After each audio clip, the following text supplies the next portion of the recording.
Greetings to you, ladies and gentlemen, music lovers, thrill seekers all across the fruited plain. It's time once again for broadcast excellence, executed flawlessly by me, as well as performed flawlessly by me, the nation's most listened to and talked about radio program and host. And there are, of course, reasons for that, which are self-evident. The telephone number, if you want to be on the program, 800-282-2882. The email address, lrushbo@eibnet.us. So Trump is over in Davos, and it isn't going the way the drive-bys dreamed it would go. Trump is being embraced. Trump is being celebrated. Trump is being lauded. The drive-bys expected Trump to be protested. They expected Trump to be shunned. They hoped for all of this. And what this presents us today is a great opportunity. You know, our all-time favorite audio soundbites, and it's tough. I mean, it may not be the all-time favorite, but it ranks right up there, is our old buddy Nick Robertson of CNN in Cairo during the Arab Spring, trying to get Egyptians fighting for their lives to praise Barack Obama, to thank Barack Obama for having their backs, for being their inspiration. And these Egyptians couldn't care less about Obama, and they tell Nick Robertson that Obama's not even on their mind, and Obama, if anything, sabotaged what they're doing. And he talks to three of them, and at the end of it sums it up by telling us we just heard how much love and adoration there is for Barack Obama on the street, the average Egyptians. So we're going to replay those. It's the 6th anniversary of those bites, and the reason we're going to replay them is because Nick Robertson and his gang are back in Davos. And they're trying to drum up the exact opposite on the street there for Trump. They're trying to drum up a bunch of people that hate Trump, that wish Trump wasn't there, that wish Trump would leave, and they can't find anybody other than those who want to praise Trump. Now let's go over to Davos. And again, it's necessary to set the table as seen by the left. So Trump is going to Davos. And let's leave aside for a moment the little press gaggle he did with reporters last night where he seemed unfazed by Mueller, totally willing to talk to him. I mean, that ticked them off like you can't be. See, Trump's supposed to be scared of Mueller. Trump's supposed to realize that Mueller can destroy him, and Trump acting not frightened and fearless and eager to tell Mueller the truth. They just can't believe it. And that feeds into their anger over what's happening in Davos. But I still want to separate it. Trump is going to Davos. Who is at Davos? A bunch of globalists. A bunch of one world government globalist types. Government types, CEO types. The kind of people that are supposed to hate Trump. Who is Trump? Trump's a big national, a big populist. So goes the reputation. Make America great again. Trump is the guy that's telling the rest of the world, your days of cheating us are over. Your days of having your way with us are over. You either play ball with us the way I want you to, or we don't care about you, and we are dropping you. And so the narrative is that Trump will be hated.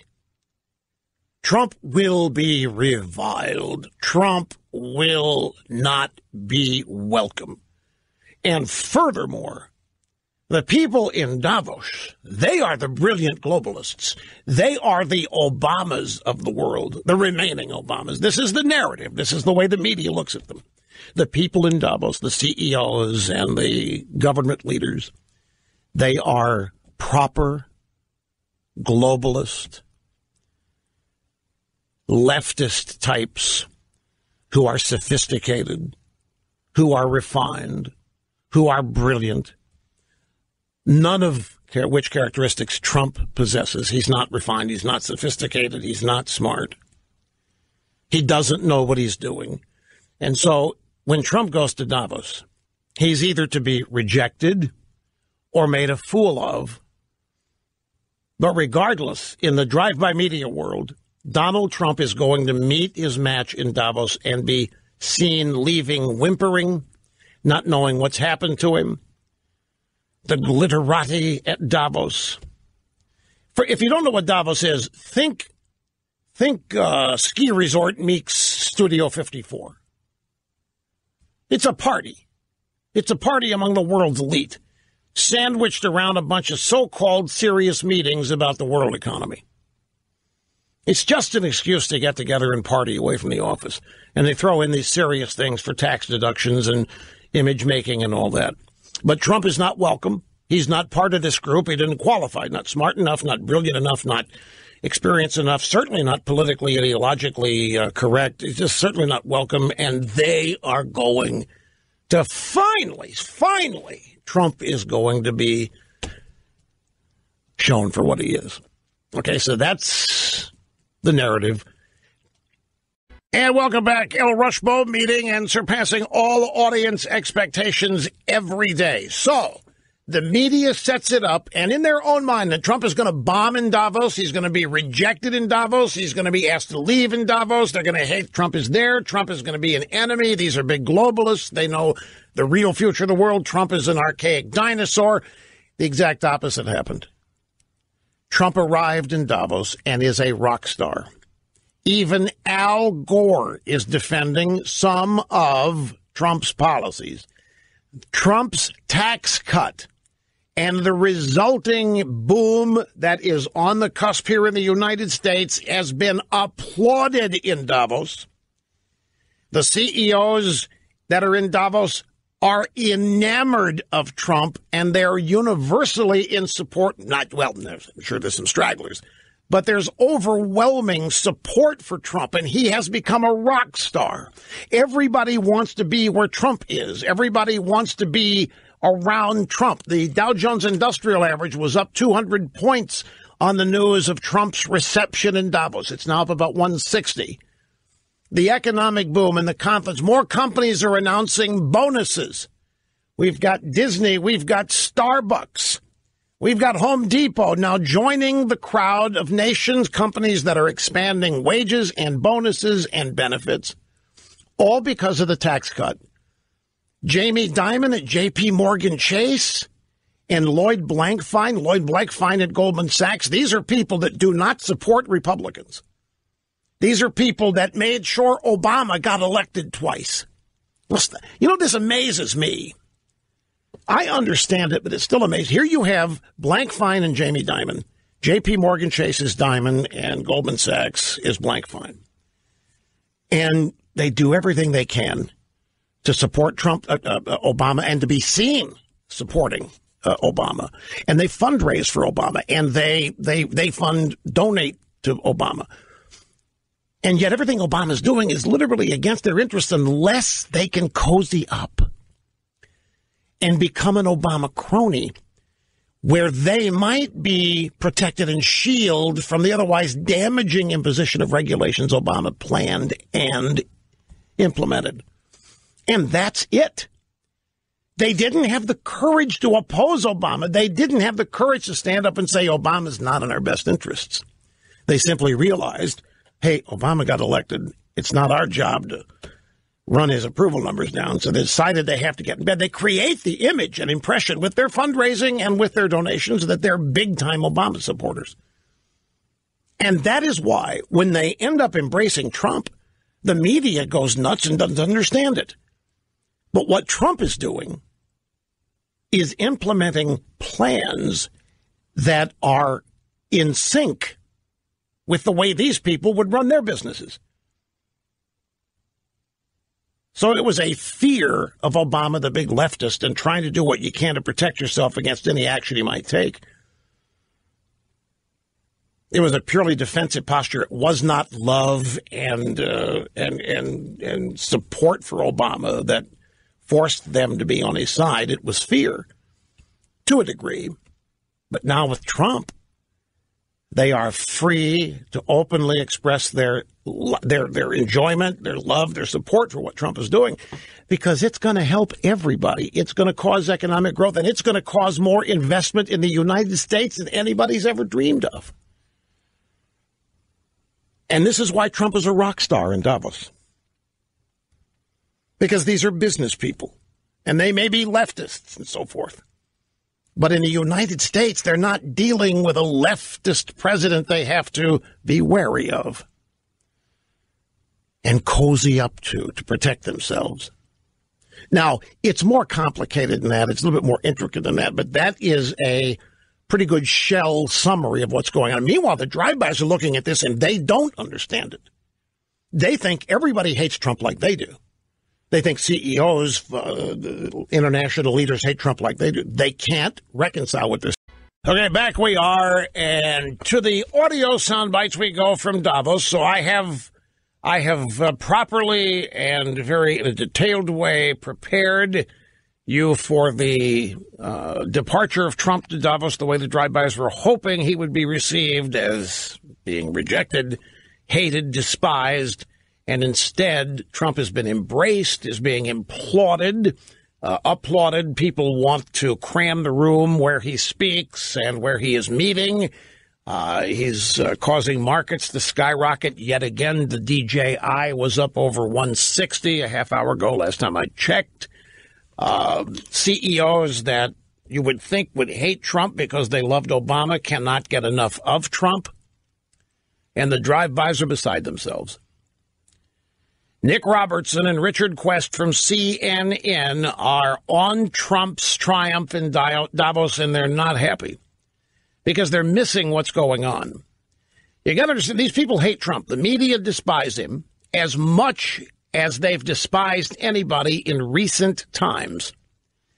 But the funny thing is, they just can't deny what they're seeing with their own eyes in Davos, which is the exact opposite of what they wanted to see or expected to see. Up first, our old buddy, Nick Robertson. Put yourself in Donald Trump's shoes, and I was just standing there watching him walk in. All you would have seen is an array of people filling the room who were very happy to film you and try and ask you questions and stand there while you were shaking hands with people. And then he was waving. It did feel like a victory lap, and shake hands with people. I asked him what was his message for the people here, for the leaders in Davos, and he said, peace and prosperity, peace and prosperity. Someone else after me asked him, so how do you expect to be received here? And you know what his answer was?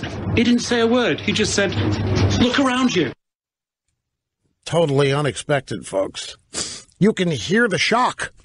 You can hear the awe in the voice of Nick Robertson. Very happy to see you. Very happy to ask you questions. To stand there while you're shaking hands with people. He was waving. Did you hear him say? He was waving. The guy was waving, for crying out loud. How can they let that happen? He was waving. It felt like a victory lap. They can't deal with it. They're watching it. They can't accept it. It's not what was supposed to happen. Remember, folks, these people live in a universe they've created where everybody hates Trump as they do. Especially the enlightened partygoers at Davos. The enlightened elite of globalists are supposed to hate this guy. And Trump's waving, and people are waving back, and it's like a victory lap. Here's Richard Quest with his report on CNN Money. I've seen Vladimir Putin walk through that lobby. I have seen President Xi last year walk through it. I've seen Theresa May, Tony Blair, almost back to Mitterrand walk through that lobby. None of them closed it down in quite the way we sorted it. It was still chock-a-block. It was absolutely rammed at the top as people were looking down the stairs. It was chock-a-block at the bottom. Everyone wanted to get a piece of President Trump action as he walked in here. Did you hear this guy? This guy's... Richard Quest is so hoarse, he probably has been shouting that he can't believe what he's seeing. I've seen Vladimir Putin walk through that lobby. I've seen President Xi last year walk through it. I've seen Theresa May, Tony Blair, from every almost Dr. Mitterrand walk through the lobby. None of them closed it down quite the way we saw today. Damn it! They can't believe what they're seeing a rock star. Now, here's what are they missing, Mr. Snerdley? What are they missing? They have made Trump the world's biggest, most famous celebrity. CNN is Donald Trump. Who cares that they're ripping him to shreds? Who cares they look like chihuahuas yipping at his ankles? They're still making... You know how celebrity works in America. They have made Trump the biggest star in the world, even bigger than Trump had made himself. Now, I am misspeaking. That Trump is not being made by these people. I don't mean to say that they can now destroy him by stopping the coverage. It's not what I mean. But by not being able to ignore him, by being unable to ignore him and cover other things, they're helping to make this guy bigger than life. I mean, people will flock to see any celebrity for any reason, and many times the bigger the reprobate they are, the bigger crowd they draw, depending on how they have been covered in entertainment or political media. But they're missing this. I know these are Europeans, but these are people who don't mind growing economies. These are people looking forward to expanded business opportunities. These are people that I believe want to be involved with a growing United States. I have never believed that the vast majority of people want the United States cut down a peg or two. I believe the sensible people in the world want the United States as a benevolent and great superpower. I think they want the United States leading and protecting and guiding the world. I believe a significant number of people are made to feel better when the United States is not apologizing for itself, when the United States doesn't see itself as the problem in the world. I think they're happy to see this because none of these other people at Davos are capable of making happen on their own what Donald Trump has made happen. There's not a single one of these, from George Soros on down, that can create a positive worldwide economic expansion like Donald Trump can. Of course, who tells you that they're supposed to be mad at him over the Paris Accords? Who's telling you that? The media. The Paris Accords? I don't doubt that there are some people like de Blasio. You think Bill de Blasio represents a majority of thinking in the world? The Paris Accords. Secretly, I'm just going to tell you, secretly, there are people, don't have the guts to be public about it, but they were applauding Trump telling the Paris Accords to take itself where the sun doesn't shine. That stuff's not common sense. The Paris Accords was nothing more than nations of the world being asked to harm themselves economically, to punish themselves. The Paris Accords had no teeth anyway. None of the promises or commitments had to be met. The Paris Accords was a phony baloney, plastic man, a good time rock and roller PR exercise to begin with. Before I get, no, we already did that. I was going to play a Trump soundbite, but we already did. This is the 6th anniversary of some of my favorite audio soundbites ever aired on the EIB network. Our old buddy Nick Robertson from CNN. These sound bites, February 11th, 2011, on CNN. Nick Robertson, the foreign correspondent. And Nick Robertson was sent to Cairo, Egypt. This was after the Egyptian president, Hosni Mubarak, stepped down. The Egyptian people were throwing parties and they were celebrating over this. And this was the Arab Spring just beginning. And the Muslim Brotherhood was attempting to take over control of Egypt. And Nick Robertson went to Egypt, went to Cairo to talk to people involved in the protests and the attempts to expand the Egyptian economy. And his reason, his purpose, was to interview Egyptians on the street and ask them how much they were praising Obama for making it all happen. And the answers that Nick got are delicious. They are delectable. Because Nick didn't get anything he wanted. He didn't get a bunch of Egyptians doing backflips over Obama and praising Obama and thanking Obama as Nick wanted. Nick wanted stories to make it look like Obama was single-handedly inspiring all this good stuff happening in Egypt because they were trying to copy the excitement of the Obama campaign and the Obama election because Obama was taking over the world. The world loved Obama. I don't think the world ever really did, frankly. I think that's another bill of goods that we were sold by the media. I don't think Obama was unilaterally he was with fellow leftists. But I don't think Obama didn't even end up that popular in America. His approval numbers are way down. People that he endorsed lost their races. I think we were sold a big bill of goods on Obama, particularly in the second term. But I love hearing these sound bites because they're hilarious and they are illustrative and instructive. So here's the first. Nick Robertson finding Ahmed in Tahrir Square in Cairo. Ahmed, you've been here down on the square for many days. The United States and the international community have just listened to President Obama say that America will support Egypt if it wants help and assistance and hopes that there'll be a good transition for jobs for the young people. What would your message be for President Obama? We don't know actually who he supports.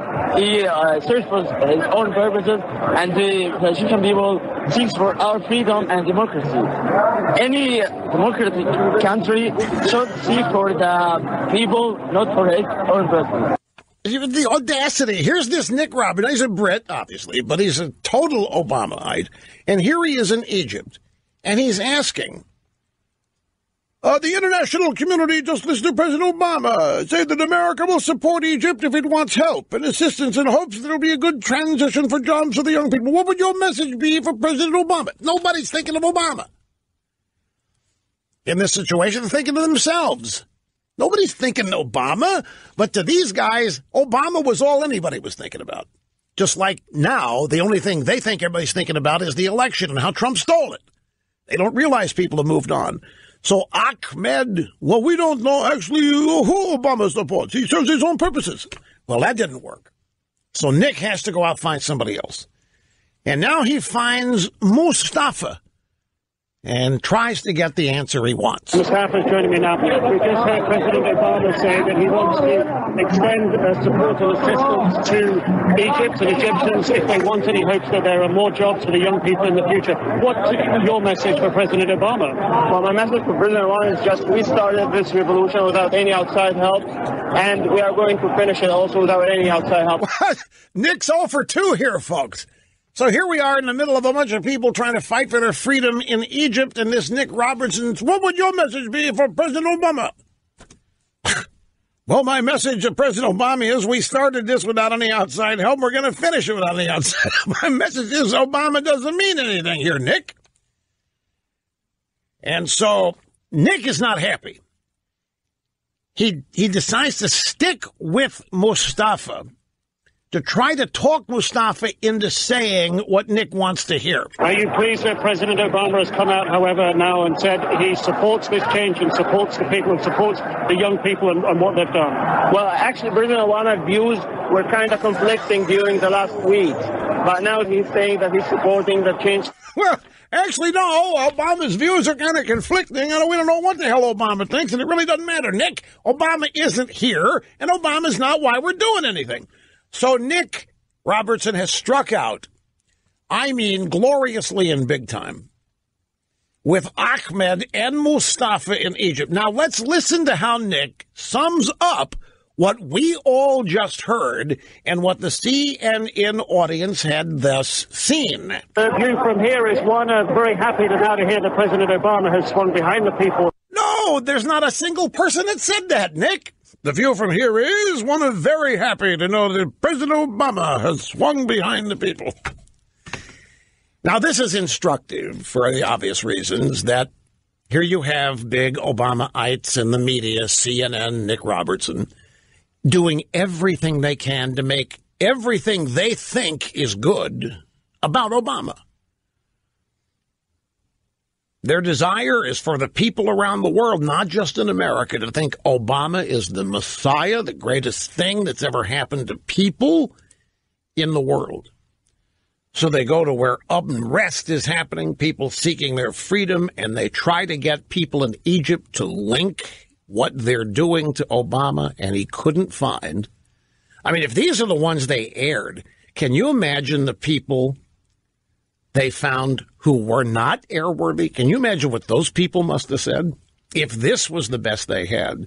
But it just goes to illustrate, when you're watching the drive-by media, folks, it really does make every sense in the world, every bit of sense in the world, to doubt everything, to be suspicious of everything they say when they're trying to build up their own people and their own ideas. And they do it trying to make their ideas seem like they're dominant and winning, and everybody agrees with them. And in most instances, it's not the case.